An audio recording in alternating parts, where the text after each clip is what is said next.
Forum Friday. Today I have Mark Florga.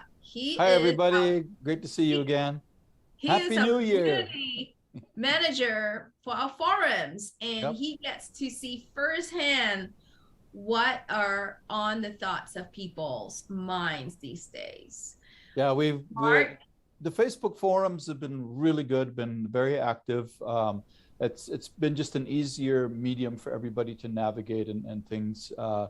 One of the really interesting conversations that took place that very much myself and a number of other members have enjoyed, from a sharing aspect as well as from a heartwarming aspect, is we have a lady by the name of Joyce, who is not a professional baker, but asked to openly to join the group with interest in learning more.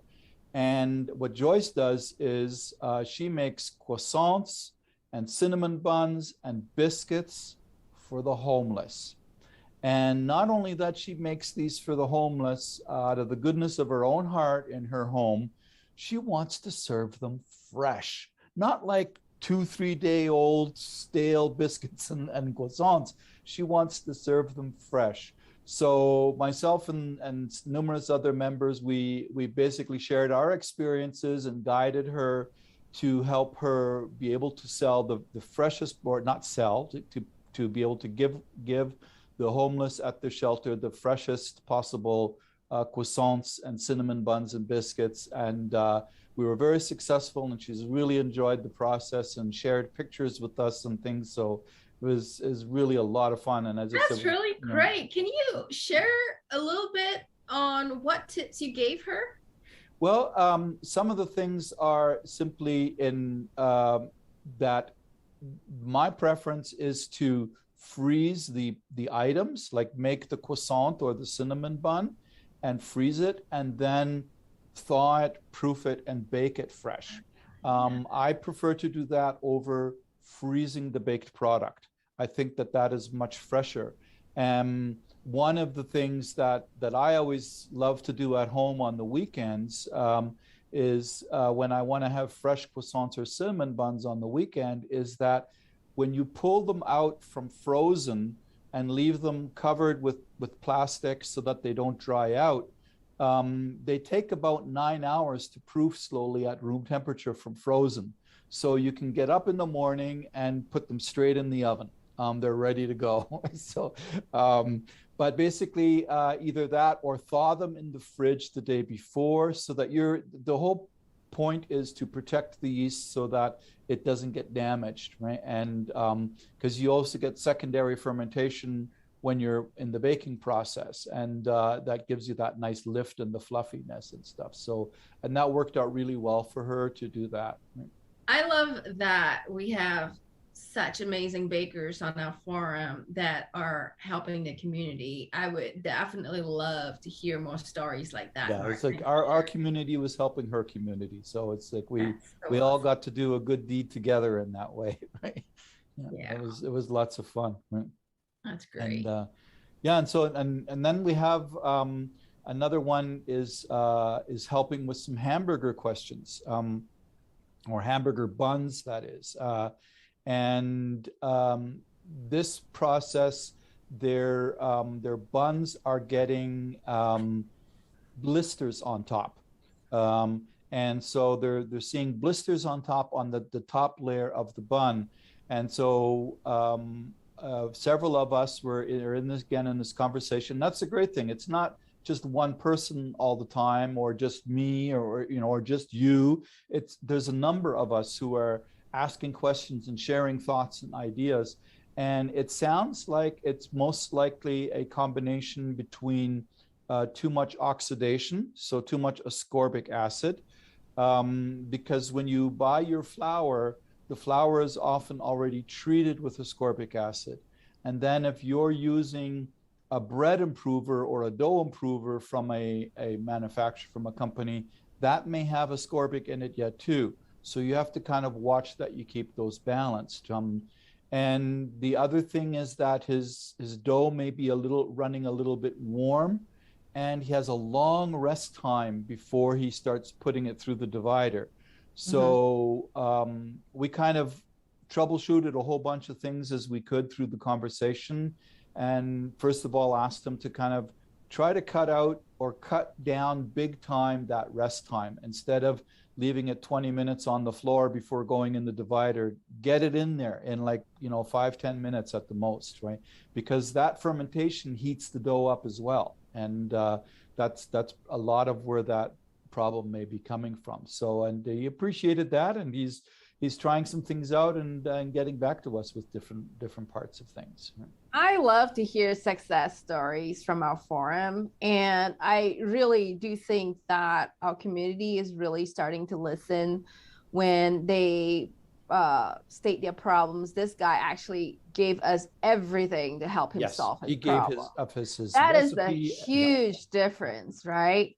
I mean, if you don't give us anything, then we can't help you. But if you detail what your process and your formula is, you get a lot of experts stepping in to help you. He shared the dough improver that he was using and the ingredient listing from that, so that we could take a look at and see whether that might be an issue or not. In his case, it wasn't. But as I explained, sometimes you have to be aware that it could be a source, right? And so it's great. So I really enjoyed reading that whole discussion there, and I was stepping back and sitting back as much as I can, just so everybody can come forward and help. I just love to see that. Yeah, it's so much fun when we see everybody stepping in and helping each other.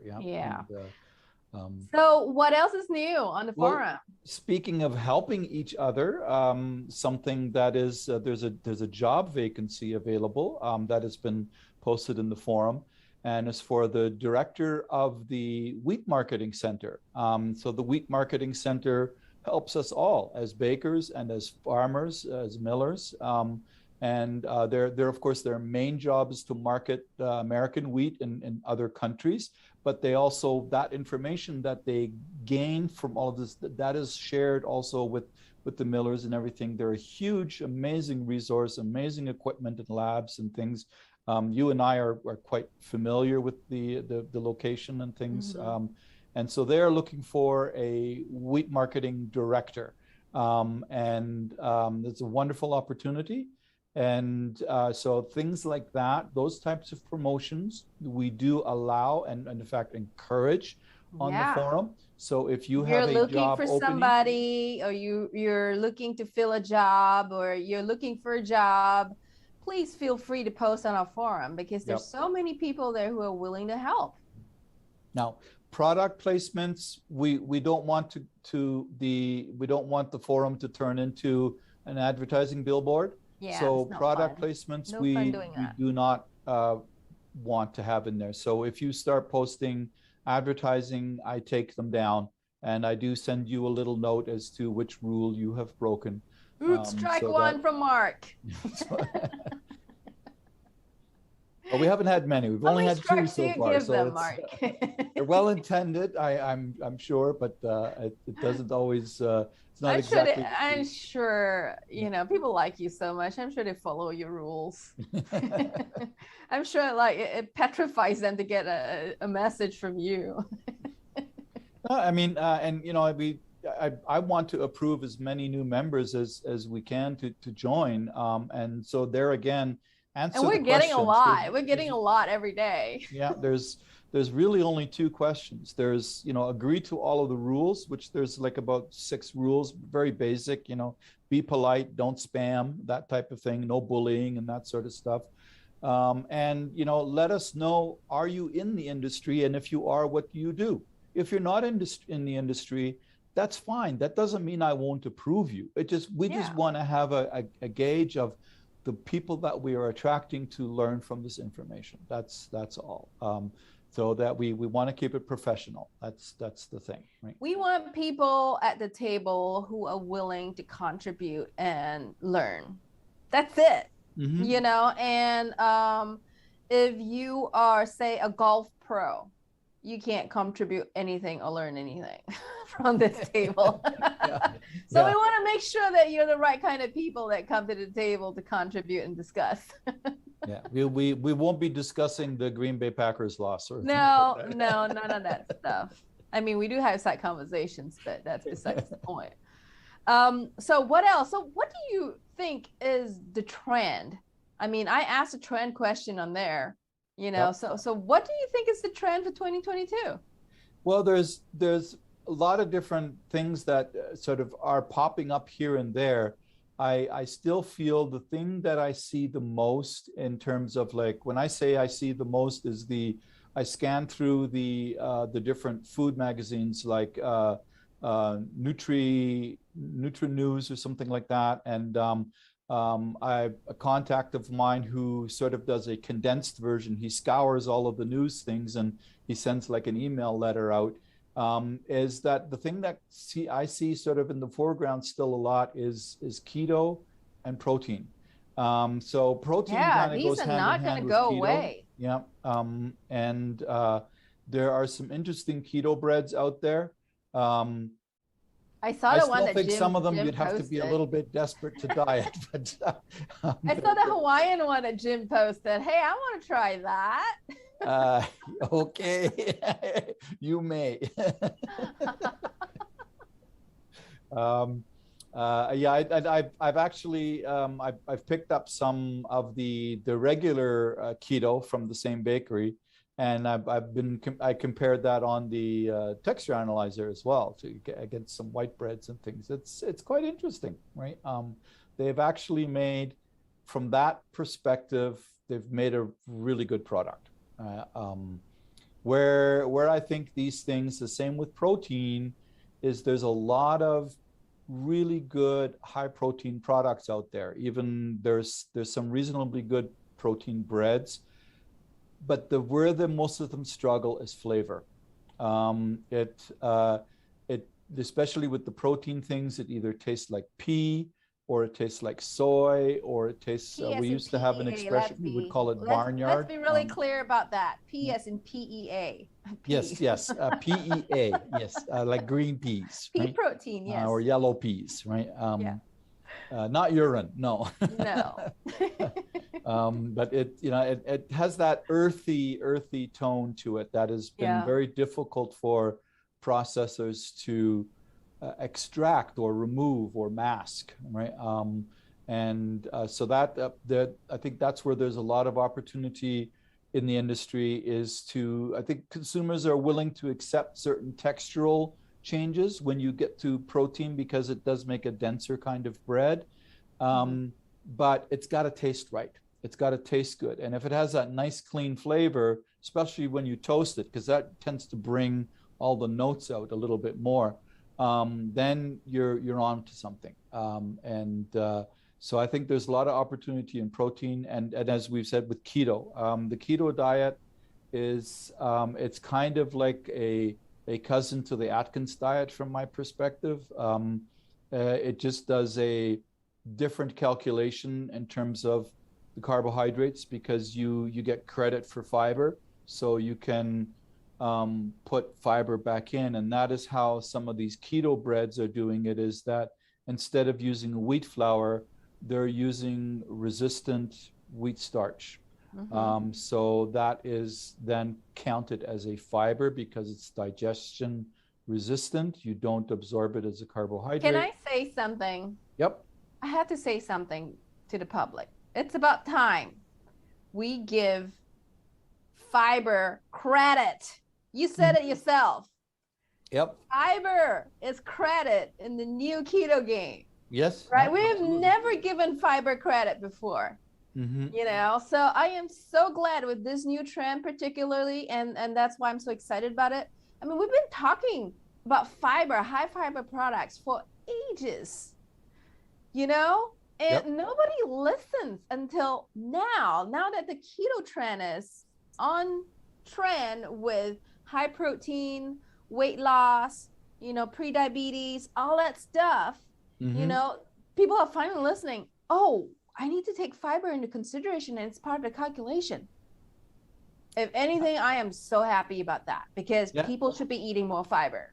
Exactly. And as, like, you know, when we were working, I got to work with some of the product from our friends at Benexia, the milled chia seed. There is so much fiber in there, that making like a whole wheat bread with this chia seed in it, and if we then put some resistant wheat starch in along with that, you can very easily, it may not be 100% keto, like in terms of meeting the zero carbs, but it's going to be very keto friendly, because you're going to be able to get down to something And like 8 carbs per serving. extremely right? nutritious. Can you imagine the amount of the length of glycemic load, right? It actually doesn't spike your blood sugar as much.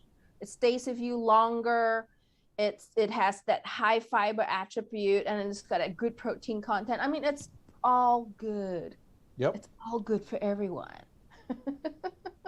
Yeah, so I am so in agreement with you on this trend. I don't think it's going to go away this year. In fact, I think it's going to become stronger, just based on the availability and the supply of these ingredients in the market right now. I know bakers might be interested in going into high protein, you know, using resistant starch and all, but this is all a supply issue right now. We have a hard time getting these ingredients, you know. So that's why I'm saying this trend is going to go on a little longer, because of the supply issues. I don't think it's going to go away.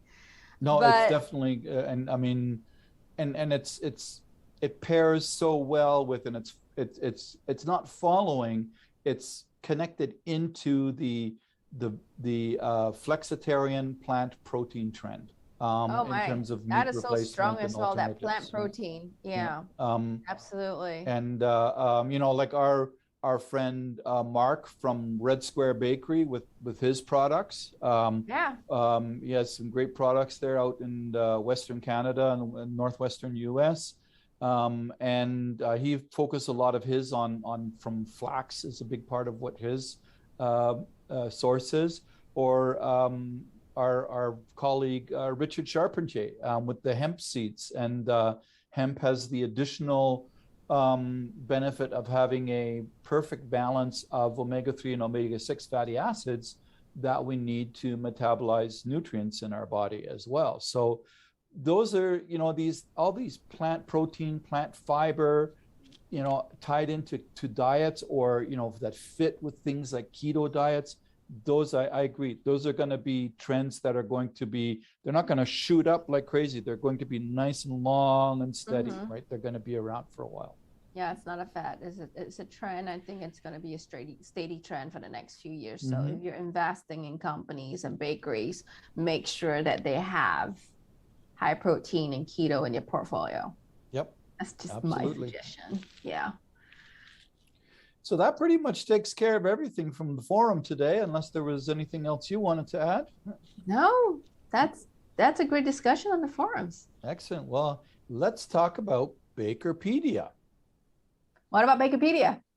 Well, I've noticed there's been a lot of changes going on, and we still have the pandemic, you know, that we thought was maybe going to last 6 months or so, and now it's 2 years later, and it doesn't seem like we're going to clear the finishing line anytime soon. I mean, I can relate personally from travel. We're heading back to Canada from Illinois soon, and we have to get tested before we cross the border. We got to get tested at the border. We got to get tested 8 days later. We got to get tested 2 days after we get to Nova Scotia, and another 10 days after Nova Scotia. So that's another 5 COVID tests I have to go through. Oh my God. With some, and then we have to isolate as well.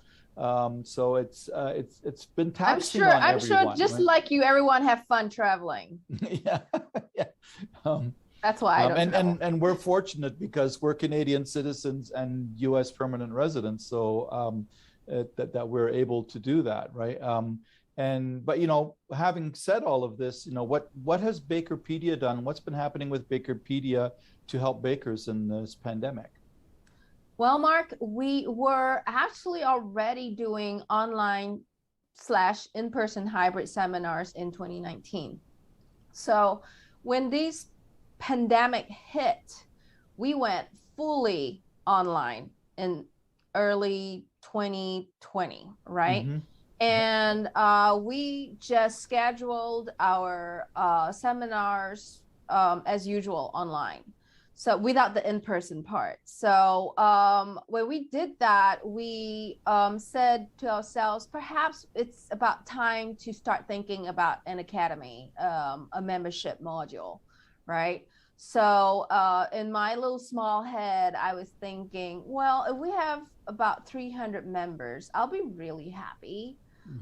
So we launched late in 2020 with the intention of just onboarding 300 people onto our platform.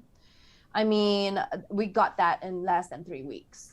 And Wow, in a month, we were heading towards 1,000 members, right? So our platform couldn't handle that. So in March 2021, we bought into a new platform, and we're like saying, well, if we're going to treat this like a membership model, then people need to log in, exchange your information to get the free content, and basically start tagging, what they're learning and how far they've come. So because of that, we were able to track 5,400 attended these last in the last 11 months, just for 16 papers and 18 seminars. Can you imagine that many people?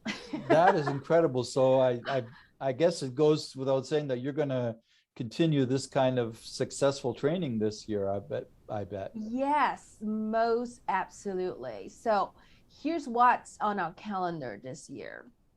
All right, this week we're gonna have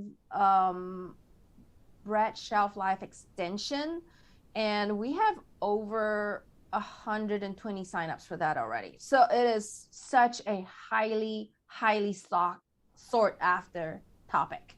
Okay, bread shelf life, and so here's a peek of our calendar. In March, we're going to have high protein baking, what we were talking about just now. There we go.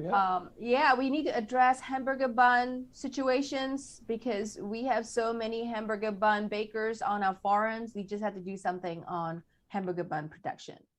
In April, we're going to have cake shelf life and vegan indulgent desserts, where we are going to be focused on providing plant-based solutions.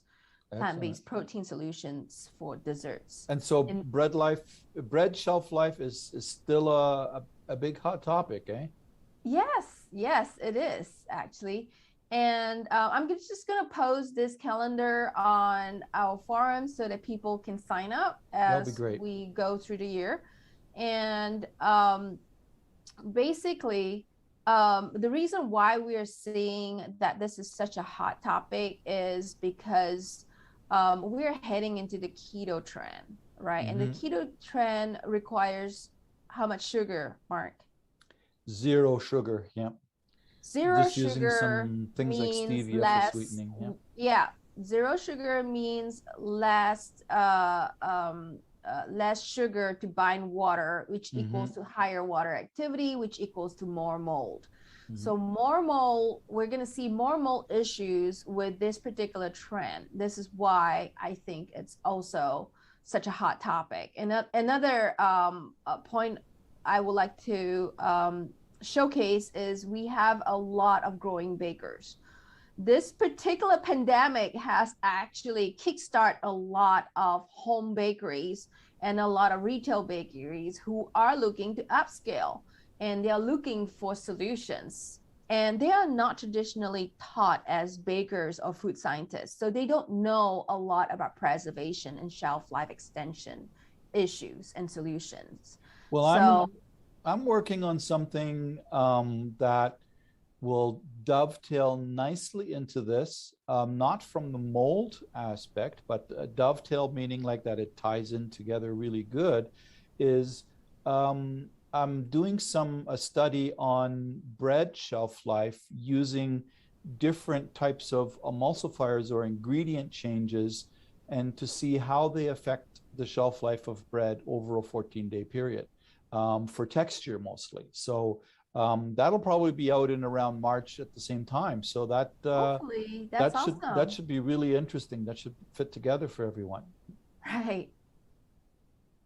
And so will they learn more at this upcoming event? And what if I can't attend?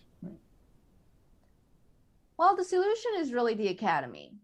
The academy allows you as a baker to log in and download the papers and view the content and the seminars that's been recorded. And you can view them anytime, and you can share them, with your coworkers so that they can attend it, right? Seminars like these are brought to you by Young Buns and other sponsors like them. So we are able to keep this portion of the academy free because of sponsors. Excellent. That's great. Speaking of sponsors, so let's say I'm a sponsor and, I'm probably physically, I can't go to trade shows either because of COVID or simply because there's not going to be enough attendees to support going to a trade show. What are we doing with Bakerpedia to help fit into this whole equation? What is going on with our model there? So we just recently launched a 2-package lead program. Okay, so we have the basic lead program and the premium lead program where we deliver 200 or 300 leads, depending on what the sponsor wants. And through these lead programs, we offer multimedia programs and packages like podcasts and ability to, sponsor or support a seminar, and also, product placement ability for sponsors who can't show at trade shows. Okay. So, there are lots of opportunities to transfer your trade show budget into our lead program budget. And to learn more about that, just reach out to Cindy or Lily at sales@bakerpedia.com. And that is how we help our sponsors reach their potential customers at Bakerpedia. That's awesome, because that's the whole reason sponsors that we invest in the trade shows is to get those leads, right? That's the valuable piece, right? What else is new, Lin? Well, our Baker Influencer program, where we hire influencers like you to run product placement videos. They are actually doing very well.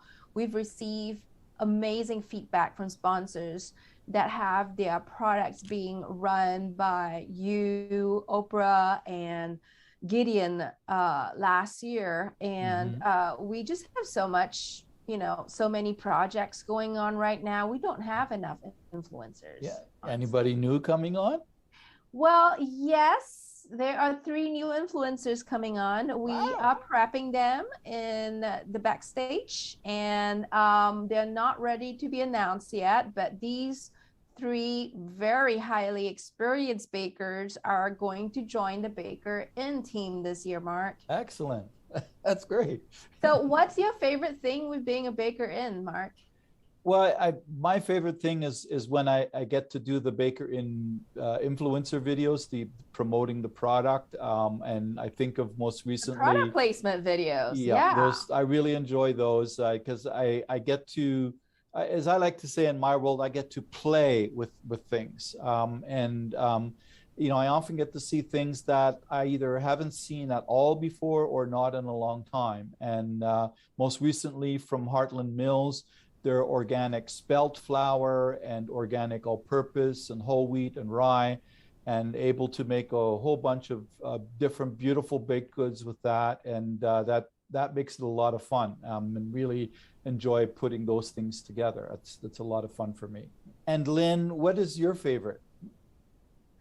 My favorite moments on BAKERin involve the interviews with sponsors. So we have a segment called Thought Leadership Thursday, where the baker influencer will interview the sponsor and learn more about their company and what they are doing in terms of innovating during these times. I don't only learn a lot about the sponsors, but I learn a lot about the BAKERins as well. because I know all three of you. I know how you work. And to see you learn and grow on camera is a personal favorite of mine because I can see you challenging yourself and I can see you learn and grow. And that is truly my favorite thing within the BAKERin program. That's awesome. Well, we enjoyed it. I really look forward to, doing more interviews as well, and Yeah. the influencer videos.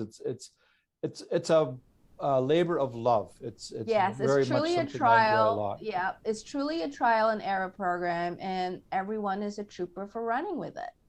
Yeah, that's fantastic. Well, thank you very much for coming on today and sharing with all of us what's been going on at Bakerpedia. And we'll look forward to chatting again soon.